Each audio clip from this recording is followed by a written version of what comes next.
शुरुआत कर रहे हैं हम लोग पॉलीमर चैप्टर के लेक्चर नंबर 5 का, जिसमें आज हम लोग पढ़ेंगे किसके बारे में, प्राकृतिक रबर किसे कहते हैं, इसका वल्कनीकरण कैसे किया जाता है, क्लियर है। और उसके बाद हम लोग पढ़ेंगे संश्लेषित रबर के बारे में। किसके बारे में पढ़ेंगे, संश्लेषित रबर। संश्लेषित रबर में 3 रबर पढ़ना है हम लोग को। एक तो पढ़ना है नियोप्रिन, और दूसरा पढ़ना है हम लोग को ब्यूना एस और ब्यूना एन, क्लियर ना। बहुत ज्यादा एमपी रहता है, हर साल आता है ब्यूना एस और ब्यूना एन, क्लियर है कि नहीं।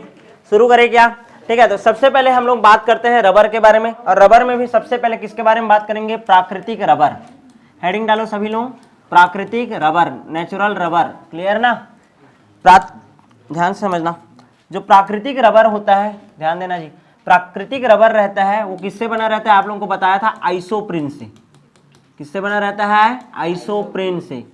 किससे बना रहता है, आइसोप्रिन। और आइसोप्रिन का फॉर्मूला बताया था आप लोगों को, क्या बोला था, C4H, C4 था, C5 था, क्या था, C5H8, क्या होता है, C5H8। इसका कैसे बनाए थे, डायग्राम याद करो तो, कार्बन, ध्यान समझना, CH2 डबल बॉन्ड CH, फिर ध्यान देना CH2 carbon single bond CH double bond CH2, ये हुआ। फिर यहाँ पर CH3, हाँ देखो 3 2 5 6 7 और ये 8, क्लियर है ना।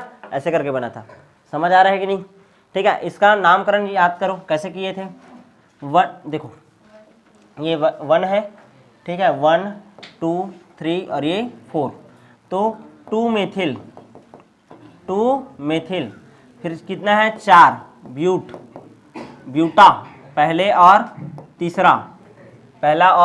तीसरा, ठीक है ना। 2 मेथिल ब्यूटा 1,3 डाई इन, क्या नाम था, 2 मेथिल ब्यूटा 1,3 डाई इन। यहाँ तक क्लियर है कि नहीं, ठीक है। तो ध्यान से समझना, प्राकृतिक रबर के बारे में सब लोग जानते हो। प्राकृतिक रबर जो रहता है प्राकृतिक रूप से पाया जाता है और प्रत्यास्थ होता है। कैसा होता है, प्रत्यास्थ। प्रत्यास्थ मतलब समझते हो ना, उसको खींचने पर वो कितना खींचा जा सकता है, उसका तनन सामर्थ्य कितना है, क्लियर है कि नहीं। यहाँ तक समझ आया कि नहीं। कोई पदार्थ है उसको यदि खींचने पर, ठीक है, वो लंबाई में बढ़ जाता है और पुनः अपनी प्रारंभिक स्थिति में आ जाता है, तो उस पदार्थ को प्रत्यास्थ पदार्थ बोलते हैं। इलेस्टोमर पढ़े तो हो गए फिजिक्स में। यहाँ तक क्लियर है, ध्यान दे इधर। अब ध्यान समझना, ये तो हो गया आपका क्या, 2 मेथिल ब्यूटा 1,3 डाइइन। अब इसको थोड़ा सा समझने का कोशिश करना ना, इसको हम लोग बोलते हैं क्या, आइसोप्रिन। क्या बोलते हैं, आइसोप्रिन, ठीक है ना। इसका यदि बहुलीकरण हो, क्या हो, बहुलीकरण हो, क्या हो जाए, बहुलीकरण। 283 केल्विन से लेकर के आपका 385 केल्विन तक टेम्परेचर देख लेना अपने हिसाब से, ठीक है, नोट्स में रहेगा, ठीक है। तो क्या हो जाएगा, यहाँ पास का डबल बॉन्ड टूटेगा, कन्वर्ट हो जाएगा CH2 CH3 CH CH2, ऐसा करके, क्लियर है। यहाँ तक समझ आ रहा है कि नहीं, ये क्लियर है कि नहीं। अरे डबल बॉन्ड टूटा ना, ये वाला बॉन्ड इधर शिफ्ट हो गया और ये वाला बॉन्ड इधर शिफ्ट हो गया, क्लियर है ना। ये N अणु लिया तो N हो गया और ये N इधर आ गया। इसको बोलते हैं हम लोग क्या, आइसोप्रिन। क्या बोलते हैं, आइसोप्रिन। तो ये क्या हो जाएगा, पॉली आइसोप्रिन। तो कभी भी क्वेश्चन आएगा प्राकृतिक रबर का रासायनिक नाम क्या है, क्या बोलोगे, पॉली आइसोप्रिन। क्या बोलोगे, पॉली आइसोप्रिन। यहाँ तक क्लियर है कि नहीं।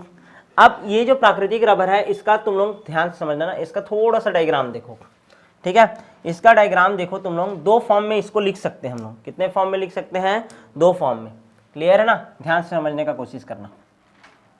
ये कार्बन है, कार्बन है, कार्बन और ये कार्बन, इधर क्या लगा है CH2, ऐसे कर दिया, और इधर क्या लगा है CH3, क्या लगा है CH3। इधर देखो इस कार्बन को, इधर लगा है एक हाइड्रोजन और एक साइड क्या लगा है CH2, ऐसा करके लिखा। समझ आ रहा है कि नहीं। ये कार्बन है और ये कार्बन, ये कार्बन और ये कार्बन, इस कार्बन के साथ CH2 और क्या लगा है CH3 लिखा। इस कार्बन के साथ एक लगा है हाइड्रोजन और एक लगा है क्या, CH2, क्या लगा है CH2।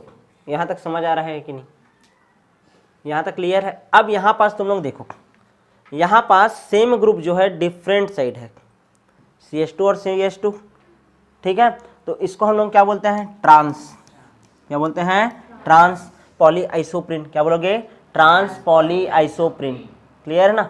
यदि मैं इसको जस्ट ऐसे उलट दूं, क्लियर है, यानी कार्बन कार्बन CH2 जैसे कि वैसे ही लिखो ना, ये CH3 है। यहाँ पास ध्यान दो, नीचे में ला दिया हाइड्रोजन और CH2 को कहाँ कर दिया, ऊपर में। तो ये देखो सेम ग्रुप सेम साइड हो गया, अब ऊपर में, तो इसको क्या बोलेंगे हम लोग, सिस पॉलीआइसोप्रीन, सिस पॉलीआइसोप्रीन। ये हो गया ट्रांस पॉलीआइसोप्रीन। ये ध्यान से समझना, एक तो होता है ट्रांस पॉलीआइसोप्रीन और एक होता है सिस पॉलीआइसोप्रीन। जो आपका ध्यान समझना सिस फॉर्म होता है, कौन सा फॉर्म, सिस फॉर्म, इसी को ही हम लोग बोलते हैं प्राकृतिक रबर। क्या बोलते हैं, प्राकृतिक रबर। क्या बोलते हैं, प्राकृतिक रबर। सिस फॉर्म को ही हम लोग क्या बोलते हैं, प्राकृतिक रबर। और ये जो ट्रांस फॉर्म है, जो एक दूसरे के अपोजिट रहता है, इसका नाम होता है गट्टा पर्चा, गट्टा पर्चा। ठीक है, देख लेना इंग्लिश नाम, गट्टा पर्चा बोलते हैं इसको। क्लियर है कि नहीं, समझ आया कि नहीं। तो हम लोग पढ़ रहे हैं किसके बारे में, प्राकृतिक रबर। प्राकृतिक रबर प्राकृतिक स्रोतों से प्राप्त होता है। ठीक है, कोई भी पेड़ रहता है तो पेड़ से गोंद जैसा पदार्थ, लेटेक्स से दूधिया पदार्थ निकलता है, उसको यदि हम लोग इकट्ठा कर लेते हैं तो वो किसका फॉर्मेशन करता है, रबर का। किसका, रबर का। वही कौन सा वाला याद आ गया, एग्जाम्पल मोगली वाला। क्लियर है ना। फिर ध्यान से समझना, वो क्या होता है, आइसोप्रीन होता है। आइसोप्रीन का बहुलीकरण से क्या बना रहता है, पॉलीआइसोप्रीन। क्या बना रहता है, पॉलीआइसोप्रीन। यदि ये सिस फॉर्म में हो तब प्राकृतिक रबर का निर्माण करता है, लेकिन यदि ट्रांस फॉर्म में हो, कौन सा फॉर्म में हो, ट्रांस फॉर्म में, ठीक है ना, एक दूसरे के विपरीत स्ट्रक्चर, तो ये किसका निर्माण करता है, गट्टा पर्चा का। किसका निर्माण कर देता है, गट्टा पर्चा का। किसी कोई दिक्कत है कि इतने में, नहीं। अब ये जो प्राकृतिक रबर रहता है, इसका क्या क्या गुण है, प्राकृतिक रबर के कौन कौन से गुण होते हैं, इसके बारे में बात करते हैं। ठीक है, उच्च ताप पर, पहला गुण देखो, उच्च ताप पर मुलायम होता है। ये उच्च ताप पर क्या हो जाता है, मुलायम, और निम्न ताप पर भंगुर होता है। निम्न ताप पर क्या होता है, भंगुर। पहला गुण याद रखना, उच्च ताप पर क्या होता है, मुलायम, और निम्न ताप पर क्या हो जाता है, भंगुर। क्लियर है। प्राकृतिक रबर में जल अवशोषण का क्षमता रहता है। प्राकृतिक रबर में किसका क्षमता रहता है, जल अवशोषण का।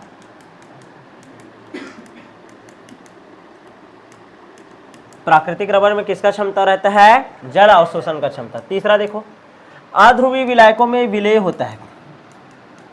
अध्रुवीय विलायक समझ गए, पेट्रोल वगैरह, पेट्रोल डीजल, ठीक है ना। अध्रुवीय विलायकों में जितना भी कार्बनिक कंपाउंड आता है ना, उस सब में ये आसानी से घुल सकता है। तो अध्रुवीय विलायकों में क्या होता है, ये विलेय होता है। ठीक है। चौथा गुण देखो, ऑक्सीकारक के प्रति प्रतिरोधी नहीं होता।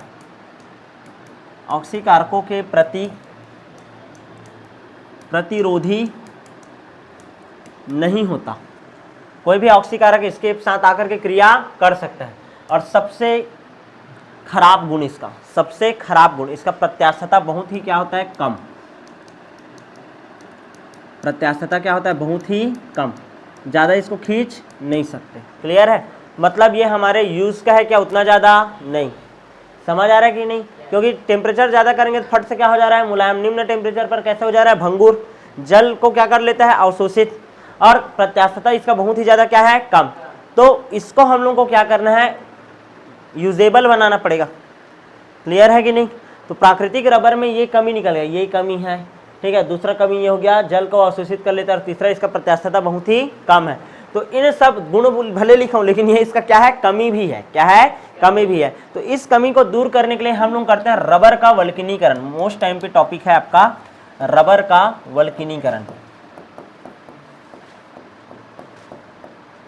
देखो, जो आपका प्राकृतिक रबर रहता है उसका प्रत्यास्थता बहुत ही ज्यादा क्या होता है, कम, और उसका जल अवशोषण का क्षमता रहता है। ठीक है ना, जल अवशोषण का क्या होता है, क्षमता होता है, जिसके कारण इस प्राकृतिक रबर से कोई अन्य उत्पाद बनाए नहीं जा सकते। यदि बनाया भी जाएगा तो वो क्या हो जाएगा, भंगुर हो जाएगा। क्या हो जाएगा, भंगुर। निम्न ताप पर क्या हो जाएगा, भंगुर, और उच्च ताप पर क्या हो जाएगा, मुलायम। मतलब ये जो प्राकृतिक रबर है, ध्यान समझना, ये जो हमारा प्राकृतिक रबर है वो हमारे काम का है क्या, नहीं। तो हम लोग क्या करते हैं, ध्यान समझना, प्राकृतिक रबर के प्रत्यास्थता को बढ़ाने के लिए, प्राकृतिक रबर के किसको बढ़ाने के लिए, प्रत्यास्थता को बढ़ाने के लिए हम लोग 415 केल्विन ताप पर, 415 केल्विन ताप पर, 373 से केल्विन से लेकर के 415 केल्विन ताप पर सल्फर बंध का प्रवेश कराते हैं। सल्फर बंध का क्या कराते हैं, प्रवेश, तिर्यक आबंध बनाते हैं। सल्फर का तिर्यक बंध प्रवेश कराते हैं। सल्फर का तिर्यक बंध क्या कराते हैं, प्रवेश, जिससे हमको जो रबर प्राप्त होता है उस रबर को हम लोग बोलते हैं वल्कनीकृत रबर। क्या बोलते हैं, वल्कनीकृत रबर। क्या बोल देते हैं, वल्कनीकृत रबर। समझ आ रहा है कि नहीं। प्राकृतिक रबर का प्रत्यास्थता का क्षमता क्या होता है, कम, उसका भंगुरता होता है ज़्यादा, जल अवशोषण का क्षमता होता है। तो इन दुर्गुणों को दूर करने के लिए उसमें हम लोग सल्फर बंध प्रवेश कराते हैं, सल्फर का तिर्यक बंध। ठीक है, कितने केल्विन ताप पर, 373 से 415 केल्विन ताप पर, जिससे हमको जो रबर प्राप्त होगा उसको बोलेंगे वल्कनीकृत रबर। और इस प्रक्रिया को बोलते हैं हम लोग रबर का वल्कनीकरण। क्या बोलते हैं, रबर का वल्कनीकरण। असल में इस प्रक्रिया में होता क्या है, ध्यान समझना। प्राकृतिक रबर का फॉर्मूला तुम लोगों को पता है, अभी पढ़े थे, CH2CH, देखो हम लोग अभी पढ़े थे ना, कैसे पढ़े थे, CH2 फिर CH फिर एक और CH3 था ना, फिर इसको कैसे किए थे, कार्बन, इसके साथ हाइड्रोजन जुड़ा था, फिर क्या था CH3, ऐसा था ना। अरे अब भी जस्ट ये वाला पढ़े हो ना, ये देखो CH2 CH3 कार्बन, ये ऐसा पढ़े हो। ठीक है, तो इसी रबर को हम लोग लिख रहे हैं ना, कैसे लिख रहा हूँ, ये कार्बन है, यहाँ पास क्या जुड़ा है CH2, फिर यहाँ पास क्या है CH3, फिर यहाँ पास हाइड्रोजन है, और यहाँ पास फिर से क्या आ गया आपका CH3। क्लियर है, ये 8 ठोक है, ध्यान से समझना, ये कितना ठोक है आपका 1, यहाँ तक क्लियर है। इसको मैं कैसे लिख सकता हूँ, CH3 करके भी तो लिख सकता हूँ। कैसे लिख सकता हूँ, CH3। अरे हाइड्रोजन को ऐसे लिखा था ना, 8 ठोक और ऐसे लिख देता हूँ मैं। एक प्राकृतिक रबर है, ये हमारा दूसरा प्राकृतिक रबर है। यहाँ तक क्लियर है कि नहीं, CH2 CH3, ये और आगे बढ़ता है ना ऐसे, तो उसको कर सकते हैं। अब ये दोनों को हम लोग में, इन दोनों के बीच में क्या प्रवेश करा रहे हैं, सल्फर का प्रवेश करा रहे हैं। किसका प्रवेश करा रहे हैं हम लोग, सल्फर का। किसका प्रवेश करा रहे हैं, सल्फर का। तो होगा क्या, ध्यान से समझने का कोशिश करो। कार्बन है CH2 CH3, carbon double bond था, कैसा हो गया, अभी सिंगल बॉन्ड है ना, कैसा हो गया, सिंगल बॉन्ड, मतलब इसका एक संयोजकता क्या हो गया, खाली। तो यहाँ पास किसको प्रवेश करा दो, सल्फर को। किसको, सल्फर को। इस कार्बन को फिर से लिखो इधर, CH2 CH3, सिंगल बॉन्ड करो, कार्बन CH3। समझ आया कि नहीं, कौन प्रवेश कर लिया, सल्फर। वैसे ही यहाँ पास भी कौन प्रवेश कर लेगा, सल्फर। कौन प्रवेश कर लेगा, सल्फर। समझ आया कि नहीं। इसको ही हम लोग बोलते हैं क्या, वल्कनीकरण। क्या प्रोसेस बोलते हैं, वल्कनीकरण। समझ आया, ठीक है। कई बुक में ऐसा दिया है कि एक सल्फर है ना, तो यहाँ पास एक और सल्फर ऐसा बना दिया है, डाइसल्फाइड ब्रिज बना दिया है। क्या बना दिया है, डाइसल्फाइड ब्रिज, तो भी वही है। समझ आ रहा है कि नहीं। तो तुम लोगों को देख लेना एक बार बुक में कैसे बनाया है, उसका अकॉर्डिंग कर लेना, या फिर नॉर्मली जब कुछ समझ ना आए तो ये एक सल्फर एक सल्फर और एक सल्फर। क्लियर है, ऐसा बना सकते हो 3D स्ट्रक्चर। क्लियर है कि नहीं, समझ आया, ठीक है। तो हम लोग किसके बारे में पढ़ लिए, रबर का वल्कनीकरण। ठीक है, सल्फर प्रवेश कराता है, किसको प्रवेश कराते हैं, सल्फर, और तिर्यक आबंध बनाते हैं इसका, जिससे इसका स्ट्रक्चर कैसा हो जाता है, 3D। यहाँ तक क्लियर है कि नहीं। तो हम लोग पढ़ लिए किसके बारे में, प्राकृतिक रबर, उसका क्या गुण होता है, उसका निर्माण कैसे हुआ होता है। क्लियर है कि नहीं। और हम लोग क्या बोल रहे हैं कि सिस वाला जो रहता है, ठीक है, वो प्राकृतिक रबर है। क्लियर है कि नहीं, सिस फॉर्म वाला क्या होता है, प्राकृतिक। फिर हम लोग पढ़ लिए रबर का वल्कनीकरण। अब नेक्स्ट हमारा जो टॉपिक है, ठीक है, नेक्स्ट टॉपिक है ये जो वल्कनीकृत रबर बनाया है अभी, वल्कनीकृत रबर, इसका क्या क्या गुण है। हम लोग जो अभी पढ़े वल्कनीकृत रबर, उसका क्या क्या गुण है। अच्छा, कोई भी ध्यान से समझना, वल्कनीकृत रबर कितना मजबूत है, ये इसमें मिलाए गए सल्फर की मात्रा के ऊपर निर्भर करता है। जितना ज़्यादा सल्फर उतना ही ज़्यादा ये क्या होगा, मजबूत होगा। क्या होते जाएगा, मजबूत। क्लियर है। तो वल्कनीकृत रबर का क्या क्या गुण है। पहला गुण है प्राकृतिक रबर से उत्तम होता है भाई, प्राकृतिक रबर से बेस्ट है ये। क्लियर है। दूसरा, तनन सामर्थ्य उच्च होता है, जितना चाहो उतना तान दो इसको। क्लियर है कि नहीं, जितना चाहो उतना खींच सकते हो। तीसरा, प्रत्यास्थता ज्यादा होता है इसका, प्रत्यास्थता इसका क्या होता है, ज्यादा। क्लियर है। ये बहुत ही ज्यादा क्या होता है, कठोर होता है, जल को कम अवशोषित करता है, जल को कम अवशोषित करता है। मतलब जो भी गुण लिखे थे प्राकृतिक का, उसका जस्ट अपोजिट कर देना। क्लियर है। उसी सब दुर्गुण को तो हटाने के लिए इसको बनाया है ना, तो ये सब गुण को लिख लेना। क्लियर है। आगे बढ़ जाए क्या, नेक्स्ट पढ़ते हैं। अब प्राकृतिक रबर वाला कहानी खत्म ना, प्राकृतिक रबर के गुण वगैरह पढ़ लिए, ठीक है। उसके बाद उसका वल्कनीकरण पढ़ लिए, फिर वल्कनीकृत रबर का क्या पढ़ लिए, गुण पढ़ लिए। अब हम लोग बात करते हैं संश्लेषित रबर का। हम लोग जितना भी यूज करते हैं रबर, ठीक है, वो कौन सा रबर है, संश्लेषित रबर। क्या है, संश्लेषित रबर। क्लियर है? तो हेडिंग डालेंगे आप संश्लेषित रबर। क्या? संश्लेषित रबर। ठीक है, संश्लेषित रबर।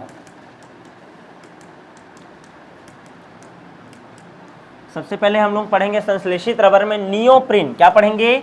नियोप्रीन। वो पहला प्राकृतिक रबर को क्या बोलते थे? आइसोप्रीन।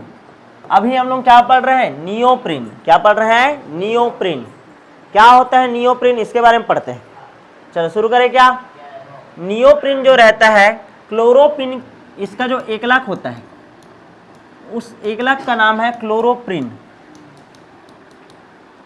क्या नाम है? क्लोरोप्रीन।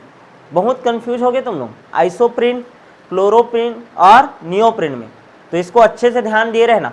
मैं जो कंफ्यूजन होता है बच्चों को उसको पहले बता दिए रहता हूँ, ठीक है ना? गलत करोगे। आइसोप्रीन क्या है? प्राकृतिक। और नियोप्रीन क्या है? संश्लेषण। ठीक है, वो प्राकृतिक रूप से पाया जाता है आइसोप्रीन, और ये बनाया जाता है। कैसे बनाते हैं? क्लोरोप्रीन से। किससे बनाते हैं? क्लोरोप्रीन से। क्लोरोप्रीन का फॉर्मूला देखो, CH2 double bond carbon, CH double bond CH2। कितना कार्बन है? 4। ठीक है, यहाँ पास क्या लगा रहता है? क्लोरीन। क्या लगा रहता है? क्लोरीन। तो इसको हम लोग बोलते हैं क्लोरोप्रीन। क्या बोलते हैं? क्लोरोप्रीन। यदि इसका नामकरण करो, याद करो, आइसोप्रीन में बस CH3 रहता था, केवल और केवल क्या रहता था? CH3। और इसमें क्या रहता है? क्लोरीन। क्या रहता है? क्लोरीन। नामकरण यदि करोगे तो 2 क्लोरो क्या बोलोगे फिर? ब्यूटा 1,3 डाई इन। ब्यूटा 1,3 डाई इन। और वो क्या था? 2 मेथिल ब्यूटा 1,3 डाई इन। मतलब यदि क्लोरीन आता है तो वो क्या होता है? संश्लेषण वाला होता है, और मेथिल रहता है तो वो प्राकृतिक वाला है। क्लियर है? हम लोग क्लोरोप्रीन लेंगे, इसका N अणु लेंगे। कितना अणु लेंगे? N अणु। और K2H2O8, K2H2O8, यदि K2 को हटा दूं तो क्या लिख सकता हूं? H2O8 2 minus. इसकी उपस्थिति में क्या करते हैं? गर्म करते हैं। क्या करेंगे?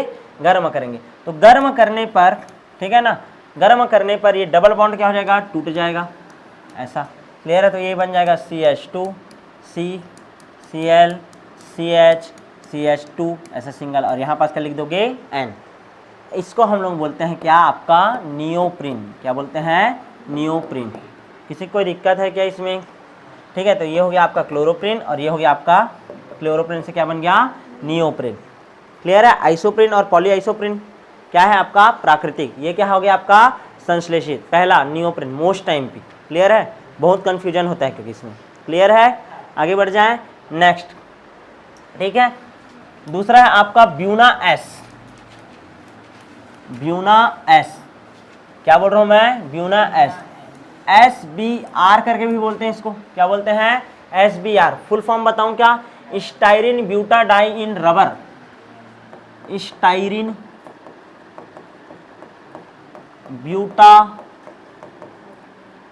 डाई इन, butadiene rubber. Styrene butadiene rubber. क्या होता है styrene butadiene rubber? देखिए क्या, ध्यान से समझना।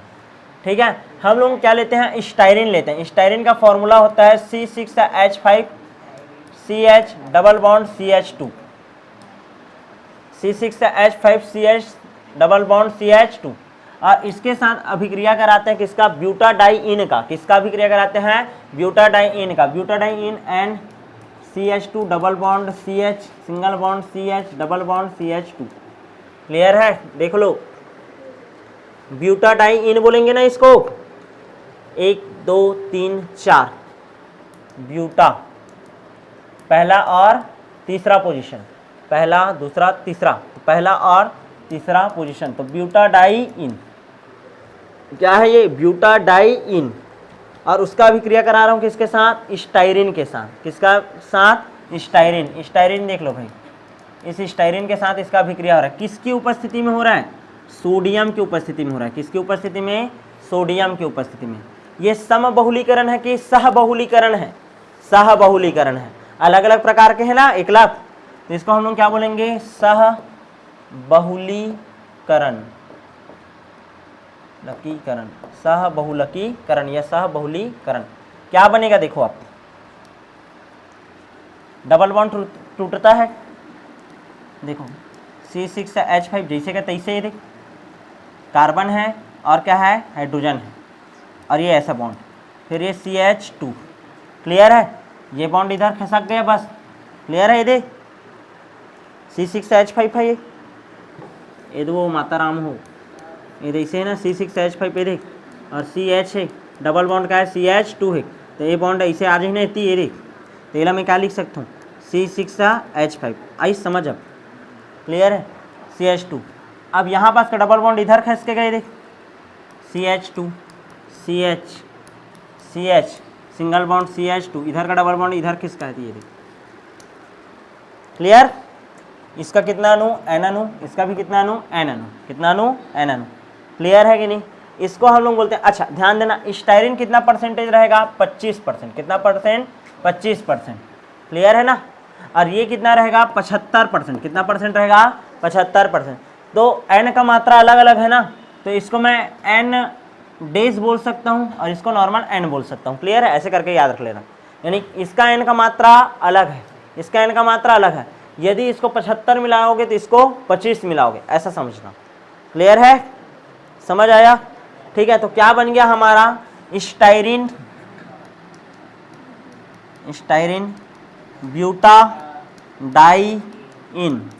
क्या बोलते हैं, स्टाइरिन ब्यूटाडाइइन, SBR, ठीक है ना, styrene butadiene rubber, styrene butadiene rubber, यहाँ तक क्लियर है कि नहीं, स्टाइरिन ब्यूटाडाइइन रबर, समझ आया।